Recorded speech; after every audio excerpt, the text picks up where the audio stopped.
ಗುರುರ್ವಿಷ್ಣು ಗುರುರ್ದೇವೋ ಮಹೇಶ್ವರ ಗುರುರ್ ಸಾಕ್ಷಾತ್ ಪರಬ್ರಹ್ಮ ತಸ್ಮೈ ಶ್ರೀ ಗುರುವೇ ನಮಃ.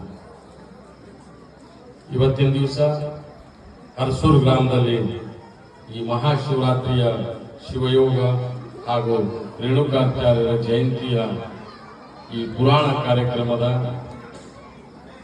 ಈ ಒಂದು ಕೊನೆಯ ಹಂತದ ಕಾರ್ಯಕ್ರಮದಲ್ಲಿ ನನಗೆ ಆಹ್ವಾನಿಸಲಿಕ್ಕೆ ಮತ್ತು ಈ ಕಾರ್ಯಕ್ರಮದ ನೇತೃತ್ವವನ್ನು ವಹಿಸಿದಂತಹ ಪರಮ ಪೂಜ್ಯ ಬ್ರಹ್ಮಿ ಈ ಸುಕ್ಷೇತ್ರ ಹರಸೂರಿನ ಕಲ್ಮಠದ ಶ್ರೀಗಳಾದ ಕಲಿಸಿದ್ದೇಶ್ವರ ಶಿವಾಚಾರ್ಯರಿಗೆ ನನ್ನ ಪ್ರಣಾಮಗಳನ್ನು ಸಲ್ಲಿಸಿ, ಅದರ ಜೊತೆಯಲ್ಲೇ ಕಡಗಂಚಿಯ ಒಂದು ಈ ಭಾಗದಲ್ಲಿ ಅತಿ ಹಿರಿಮೆ ಪಡೆದಂತಹ ಮತ್ತು ಸಂಘರ್ಷಮಯ ದೊಡ್ಡಪ್ಪ ಅವರಿಗೆ ನಾನು ಸಮೀಪದಿಂದ ನೋಡಿದ್ದೀನಿ. ಅವರ ಕೈಯಿಂದ ನಾನು ಪ್ರಸಾದ ತಿಂದಿದ್ದೀನಿ. ಅದಕ್ಕೆ ಆ ಮಠದ ದೇವರು ಬಂದಿದ್ದಾರೆ, ಅವರಿಗೂ ಕೂಡ ನಾನು ಪ್ರಣಾಮಗಳನ್ನು ಸಲ್ಲಿಸುತ್ತಾ, ಅದೇ ರೀತಿ ವೇದಿಕೆ ಮೇಲೆ ಆಸೀನರಾಗಿರ್ತಕ್ಕಂಥ ಎಲ್ಲ ಹಿರಿಯರಿಗೆ ನಾನು ಶರಣೆಂದು, ಬಹಳ ಆತ್ಮೀಯರು ಮತ್ತೆ ಬಹಳ ಹಸನ್ಮುಖಿಯರಾಗಿರ್ತಕ್ಕಂಥ, ಮತ್ತೆ ನಿಮಗೆ ಸತತವಾಗಿ ಇಷ್ಟು ದಿವಸ ಪುರಾಣವನ್ನ ಜಗದ್ಗುರು ರೇಣುಕಾಚಾರ್ಯರ ಪುರಾಣವನ್ನ ಬಿಡಿಸಿ ರೇಣುಕಾಚಾರ್ಯರಿಗೆ ಗುಡ್ಡದ ರಟಗಲ್ಲಿನವರೆಗೆ ತಂದು ಇವತ್ತು ಮುಟ್ಟಿಸಿದ್ದಾರೆ. ನಾಳೆ ಅವರ ಕೃತಕ ಗದ್ದಿಗೆ ಅವರಿಗೆ ಅವ್ರು ಬೈತಾರೆ ಮುಂದಿನ ದಿನಗಳಲ್ಲಿ.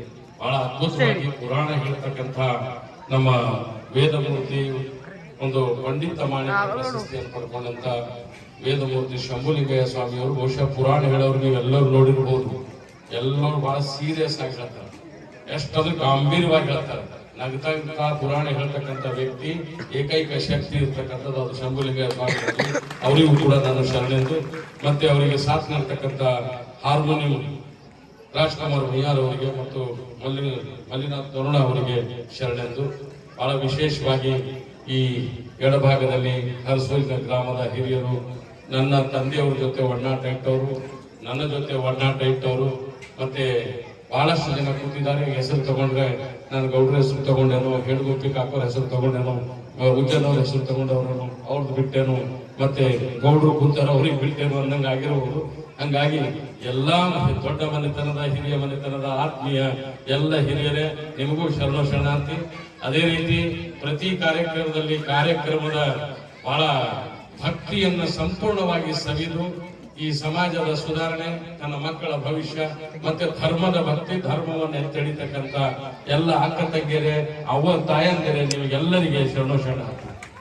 ಬಹಳ ವಿಶೇಷವಾಗಿ ನಾನು ಬಹಳಷ್ಟು ಮಠಗಳ ಕಾರ್ಯಕ್ರಮಕ್ಕೆ ಹೋಗ್ತೇನೆ. ಹೋದಾಗ ನಾನು ಶುರು ಮಾಡೋದು ಒಂದೇ, ಯಾಕಂದ್ರೆ ನಾನು ವಚನ ಸಾಹಿತ್ಯ ಓದವನು. ಶೈವ ಪರಂಪರೆಯ ಬಗ್ಗೆ ನನಗೆ ಬಹಳಷ್ಟು ತಿಳುವಳಿಕೆ ಇದೆ, ಮತ್ತೆ ವೈಷ್ಣವ ಪರಂಪರೆ ಬಗ್ಗೆ ತಿಳುವಳಿಕೆ ಇದೆ. ಜಗದ್ಗುರು ರೇಣುಕಾಚಾರ್ಯರ ಇಡೀ ಪ್ರತಿಭೆಯನ್ನ ಜಗತ್ತಿನಲ್ಲಿ ಆಚಾರ್ಯ ಸಂಸ್ಕೃತಿಗೆ ಧಿಕ್ಕರಿಸಿ ಹೊಸ ಶಿವಾಚಾರ್ಯ ಸಂಸ್ಕೃತಿಯನ್ನು ಹುಟ್ಟಿದವರೇ ಜಗದ್ಗುರು ರೇಣುಕಾಚಾರ್ಯರು ಅಂತಕ್ಕಂಥ ಒಂದು ಮಾತನ್ನ ಒಂದೇ ವಾಕ್ಯದಲ್ಲಿ ಬಹುಶಃ ಶಂಭುಲಿಂಗ ಸ್ವಾಮಿ ಅವರು ಎಲ್ಲ ಹೇಳಿದ್ದಾರೆ. ಆದರೂ ಕೂಡ ಒಂದೇ ಒಂದು ಅವರು ಹೇಳ್ತಕ್ಕಂಥ ಒಂದು ಅದ್ಭುತ ಶೈಲಿ, ಅವರು ನೇರವಾಗಿ ಬಂದು ಆ ಭಕ್ತ ಒಂದು ಆಚಾರ್ಯ ಸಂಸ್ಕೃತಿಯನ್ನ ಶಿವಾಚಾರ್ಯರು ಮಾಡಿ ಅದು ಪಂಚಾಕ್ಷರಕ್ಕೆ ಪರಿವರ್ತನೆ ಕೊಟ್ಟಂತ ಶಕ್ತಿ ಯಾರಿಗಾದ್ರೂ ಇತ್ತು ಅಂದ್ರೆ ಆ ಉದ್ಭವ ಮೂರ್ತಿ ಜಗದ್ಗುರು ರೇಣುಕಾಚಾರ್ಯರಿಗೆ ಅವರು ಮಾಡಿದ್ದಾರೆ. ಆ ಸಾಧನೆಯಿಂದಲೇ ಇವತ್ತು ಈ ದೇಶ, ಈ ಭಾಗ, ಇಲ್ಲಿ ಧರ್ಮ ನೆಮ್ಮದಿಯಿಂದ ಇದೆ ಅಂತಕ್ಕಂಥ ಒಂದು ಸಂಪೂರ್ಣ ನಂಬಿಕೆಯನ್ನು ಇಟ್ಟುಕೊಂಡು ನೀವೆಲ್ಲರೂ ಇಲ್ಲಿ ಸೇರಿದ್ದೀರಿ. ಈ ಸಂದರ್ಭದಲ್ಲಿ ನನಗೆ ಹೇಳಕ್ಕೆ ಇಷ್ಟ ಇದೆ, ನಾನು ವಚನ ಸಾಹಿತ್ಯ ಯಾವಾಗಲೂ ಪ್ರಾರಂಭ ಮಾಡಿದಾಗ ಒಂದೇ ಮಾತು ಹೇಳ್ತೇನೆ, ನನಗೆ ಯಾವ ಮಠದವರು ಕರೆದ್ರೆ ಆ ಮಠಕ್ಕೆ ನಾನು ಬರ್ತೀನಿ, ಪ್ರತಿಯೊಂದು ಕಾರ್ಯಕ್ರಮದಲ್ಲಿ ನಾನು ಭಾಗವಹಿಸ್ತೀನಿ. ಯಾಕಂದ್ರೆ ನನ್ನ ಬಳಿ ಇರ್ತಕ್ಕಂಥ ಮತ್ತು ಮಠಕ್ಕೆ ಇರ್ತಕ್ಕಂಥ ಪರಂಪರೆ ಅಂತಂದ್ರೆ ಇವನಾರವ ಎಂದೆನಿಸದಿರಯ್ಯ, ಇವ ನಮ್ಮವ ಎಂದೆನಿಸಯ್ಯ ಕೂಡಲ ಸಂಗಮ ದೇವಯ್ಯ, ಎನ್ನ ಮನೆಯ ಮಗನೆಂದೆನಿಸಯ್ಯ. ಈ ಮಠದ ಮನೆಯ ಮಗನೆಂದೇ ನನಗೆ ಈ ಕಾರ್ಯಕ್ರಮದ ಬಗ್ಗೆ ಬಹಳ ವಿಶೇಷವಾಗಿ ಅಪ್ಪವ್ರು ಒಂದ್ಸಲ ಫೋನ್ ಮಾಡಿದ್ರೆ ನಾನು ಯಾಕೋ ರಿಸೀವ್ ಮಾಡಲಿಲ್ಲ. 1-2 ದಿವಸ ಬಿಟ್ಟು ಮತ್ತೆ ಮಾತಾಡಿದ್ರು. ಅವಾಗ ನನ್ ಗೊತ್ತಿಪ್ಪ ಅವತ್ತು ಎತ್ತಿದ್ದಿಲ್ಲ ಅಂತ ಎತ್ತಿ ಮಾತಾಡಪ್ಪ ಬಂದೇ ಬರ್ತೀನಿ ಅಂತ. ಕಳೆದ 2016ರಲ್ಲಿ ಈ ಮಠದಲ್ಲಿ ಪುರಾಣ ಕಾರ್ಯಕ್ರಮ ಇತ್ತು, ಅವತ್ತು ಬಂದಿದೆ. ಅವತ್ತಿನ ನಂತರ 10 ವರ್ಷದ ನಂತರ ಇವತ್ತು ಕಾರ್ಯಕ್ರಮ ಬರ್ತಾ ಇದ್ದಾರೆ. ಆ 10 ವರ್ಷದ ಒಳಗಡೆ ನಾನು ಏನೇನು ನೋಡಿದೆ ಮತ್ತೆ ಏನೇನು ಕಳ್ಕೊಂಡೆ ಅಂತಕ್ಕಂಥದ್ದು ಈ ಸಂದರ್ಭದಲ್ಲಿ ನಿಮ್ಗೆ ನೆನಪು ಮಾಡ್ತೇನೆ. ಆ 10 ವರ್ಷದ ಹಿಂದೆ ಕಾರ್ಯಕ್ರಮದ ವೇದಿಕೆ ಈ ಭಾಗಕ್ಕಿತ್ತು.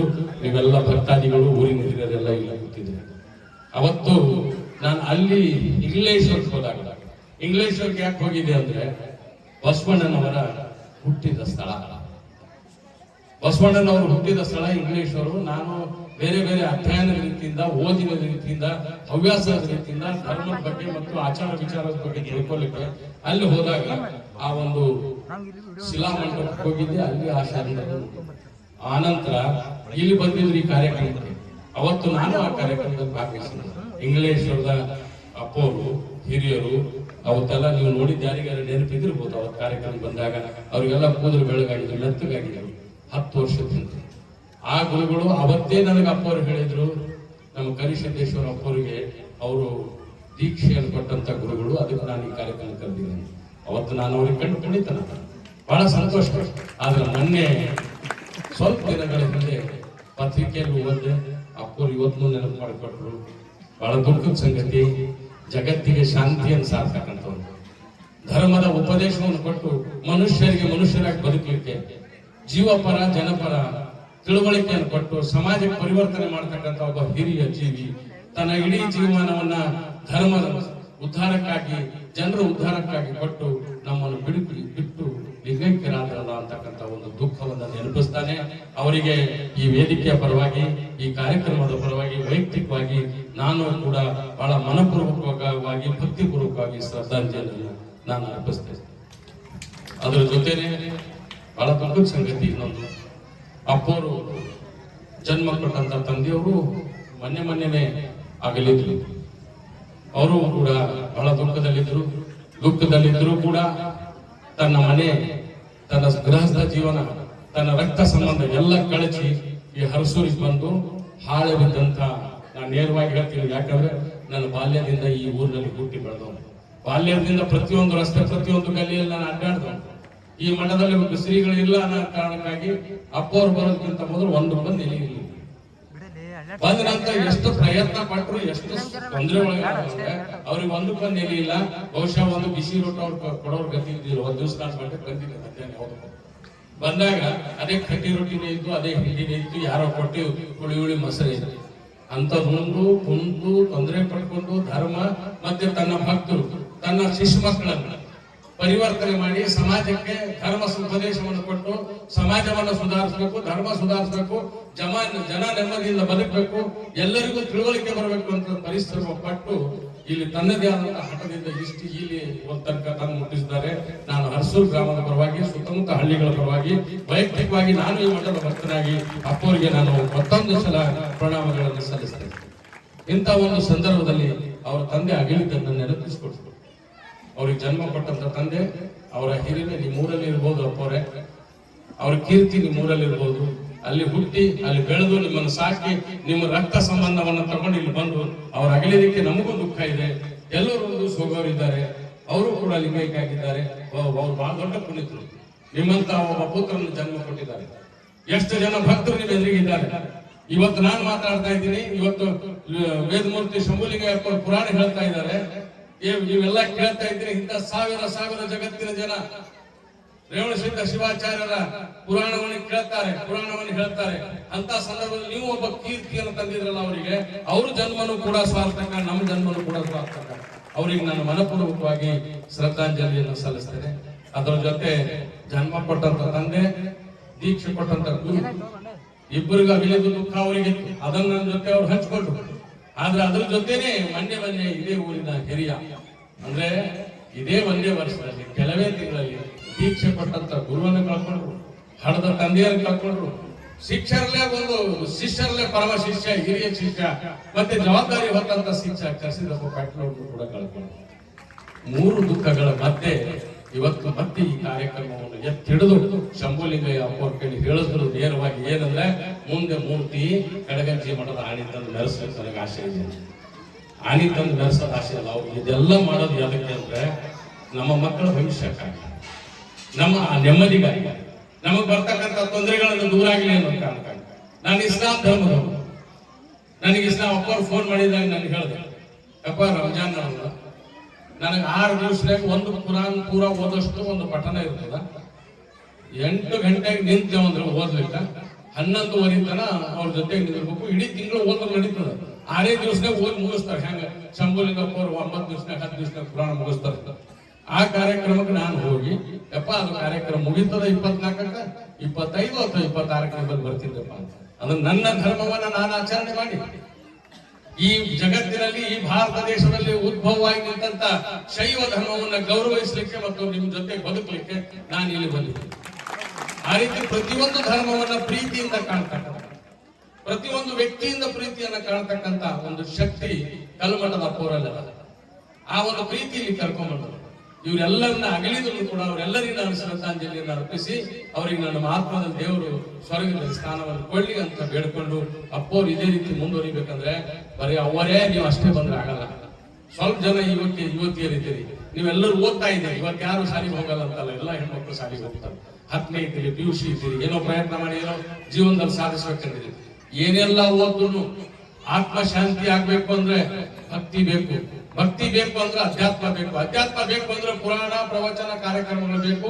ಶಿವನ ನೆನಪನ್ನು ಮಾಡ್ಲಿಕ್ಕೆ, ಆ ಭಗವಂತನ ನೆನಪು ಮಾಡ್ಲಿಕ್ಕೆ, ಮತ್ತೆ ಜಗತ್ತಿನಲ್ಲಿ ಆದಂತ ಬೇರೆ ಬೇರೆ ಆಚಾರ್ಯರ, ಶಿವಾಚಾರ್ಯರ, ಮತ್ತೆ ಇಂಥ ಶರಣರ ಒಂದೊಂದು ಶಕ್ತಿಗಳನ್ನ ಪವಾಡಿಗಳನ್ನ ನೀವು ಎದುರಿಗೆ ಬಿಚ್ಚಿಡ್ತಕ್ಕಂಥ ವ್ಯಕ್ತಿಗಳು ಬೇಕು. ಅಂತದೆಲ್ಲ ಅರ್ಥ ಮಾಡಿಕೊಂಡಾಗ, ತಿಳ್ಕೊಂಡಾಗ, ಮತ್ತೆ ಪ್ರತಿಯೊಂದಕ್ಕೆ ನಾವು ನಮ್ಮವನ್ನು ಮನಸ್ಸನ್ನು ಕೊಟ್ಟು ನಿಂತಾಗ ನಮ್ಮಲ್ಲಿ ಆತ್ಮಕ್ಕೆ ಶಾಂತಿ ಮತ್ತು ನೆಮ್ಮದಿ ಸಿಗ್ತದೆ, ಬದುಕು ಕೂಡ ಸಾರ್ಥಕ ಆಗ್ತದೆ. ಅಂತ ಒಂದು ಬದುಕು ಸಾರ್ಥಕ ಮಾಡ್ತಕ್ಕಂಥ ಜವಾಬ್ದಾರಿ ಈ ಕಲ್ಮಠ ಹೊತ್ಕೊಂಡಿದೆ. ನನ್ನಿಂದ ಆದಷ್ಟು ಸಹಾಯವನ್ನ ನಾನು ಅಪ್ಪವ್ರ ಜೊತೆಗಿದ್ದೀನಿ. ಅಪ್ಪವ್ರು ನಿಂತು ಕೊಟ್ರೆ ಹೆಗಲ್ ಕೊಡ್ರಿ ಅಂದ್ರೆ ಹೆಗಲ್ ಕೊಡ್ತೀನಿ, ಬಂದು ಬಡ್ಡದಾಗ ಬಾರಿಗೆ ಹೊಡಿರಿ ಅಂದ್ರೆ ಬಾರಿಗೆ ಹೊಡಿತೀನಿ. ಇದಕ್ಕಿಂತ ಹೆಚ್ಚಿಗೆ ನನಗೆ ಏನ್ ಮಾಡಕ್ಕಾಗಲ್ಲ. ಆದ್ರೆ ಈ ರೀತಿ ನಾನು ಒಬ್ಬ ಭಕ್ತಿಯನ್ನು ಇಟ್ಕೊಂಡು ನಿಮ್ಮ ಮಧ್ಯೆ ಇದ್ದೀನಿ, ನೀವು ಭಕ್ತರಿದ್ದೀರಿ. ಎಲ್ಲರೂ ಸೇರಿ ಈ ಕಲ್ಮಠಕ್ಕೆ, ಈ ಮಠದ ಕೀರ್ತಿಗೆ, ಈ ಮಠದ ವ್ಯವಸ್ಥೆಗೆ ಮುಂದುವರಿಸೋಣ ಅನ್ನುವಂತ ಮಾತನ್ನು ಹೇಳಿ ನನಗೆ ಮಾತಾಡಲಿಕ್ಕೆ ಅವಕಾಶ ಮಾಡಿಕೊಟ್ಟಿದ್ದಕ್ಕೆ ನಿಮ್ಮೆಲ್ಲರನ್ನ ವಂದಿಸಿ ಕೊನೆಯದಾಗಿ ಒಂದು ಮಾತು ಹೇಳ್ತೀನಿ. ನಾನು ಯಾವಾಗಲೂ ವಚನ ಸಾಹಿತ್ಯದಲ್ಲಿ ಬಹಳ ಅದ್ಭುತವಾದಂತ ವಚನ, ಈ ಒಂದು ಜಂಗಮರ ಪರಂಪರೆಯನ್ನು ಜೀವಂತಿರಲಿಕ್ಕೆ. ಹಾಗಾದ್ರೆ ಉಳ್ಳವರು ಶಿವಾಲಯ ಮಾಡುವರು, ನಾನೇನು ಮಾಡಲಿ ಬಡವನಯ್ಯ. ಉಳ್ಳವರು ಶಿವಾಲಯ ಮಾಡುವರು, ನಾನೇನು ಮಾಡಲಿ ಬಡವನಯ್ಯ. ಎನ್ನ ಕಾಲೇ ಕಂಬವಯ್ಯ, ಎನ್ನ ದೇಹವೇ ದೇಗುಲವಯ್ಯ, ಎನ್ನ ಸರವೇ ಹುನ್ನ ಕಳಸವಯ್ಯ, ಕೂಡಲ ಸಂಗಮ ದೇವಯ್ಯ. ತಾವರ ಕಳಿವುಂಟು ಜಂಗಮ ಕಳಿವಿಲ್ಲ ಅನ್ನುವಂತಹ ಒಂದೇ ಒಂದು ಕಲ್ಪನೆಯನ್ನು ಇಟ್ಟುಕೊಂಡು ಈ ಧರ್ಮ ಪ್ರಚಾರಕರಾದಂತಹ ಜಂಗಮರಿಗೆ ಅಳಿವಿಲ್ಲ. ಅವರು ನಮ್ಮಲ್ಲಿ ಇದ್ದಾರೆ, ಅವರ ಆಶೀರ್ವಾದ ನಮ್ಮ ಮೇಲೆ ಸದಾ ನಮ್ಮಲ್ಲಿ ಇರ್ತದೆ ಅನ್ನುವಂಥ ನಂಬಿಕೆಯನ್ನು ಇಟ್ಟುಕೊಂಡು ನಾನು ಹೇಳುವಾಗ ಮರೆತು ಬಿಟ್ಟೆ ಬಸವಣ್ಣನವರಿಗೆ, ನಿಮಗೆ ಕೂಡ ಶರಣ ಅಂತ ಹೇಳಿ ನನ್ನ ಮಾತನ್ನು ಮುಗಿಸ್ತೇನೆ. ಧನ್ಯವಾದಗಳು.